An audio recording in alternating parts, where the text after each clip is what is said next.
Yo, Dave. Where are you, son? I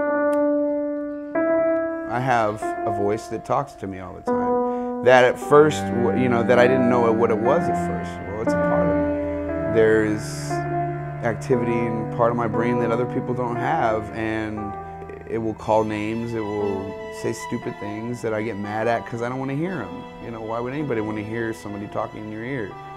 He goes through some horrible ups and downs. I mean, we end up in a hospital sometimes. We've been at the emergency room when he's been suicidal. It's been, you know, it's just been horrific when he does relapse. I would sit there and I would wait for the phone call. And that's really, really difficult to live like that.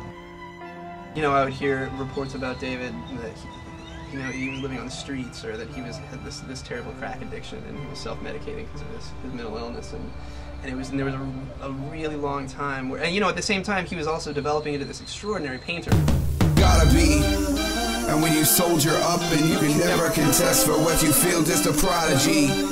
Cause I can never let go without the foe touching down on what I ought to be. Now this is just another odyssey, or artistry. Maybe this is pottery, a lottery, a ticket. I started rapping in prison, and every night I practiced. I love rap. I love original hip-hop. I think it's an amazing art. That's lack of meaning is depleting your nerves, eating your suggestions, leading to swerves. The path curves are too sharp to angle for words.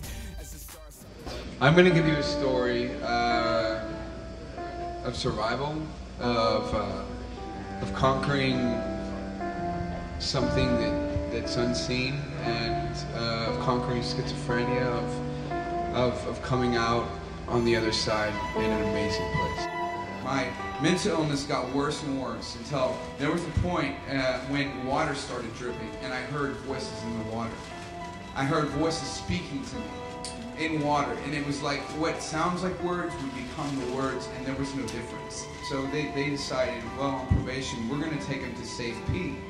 Safe P, a prison rehab, real prison. Well, they decided to lock me in a cell, naked, and it's called the dungeon is where I went. I had thought I was in hell. I believed in my heart I was in hell. And I started screaming, crying, raging, I don't know what to do. And finally I did the most desperate thing I've ever done in my life. I actually severed this eye from my head. I actually tore my eye from the head. And this eye I couldn't pull out because God would not let me.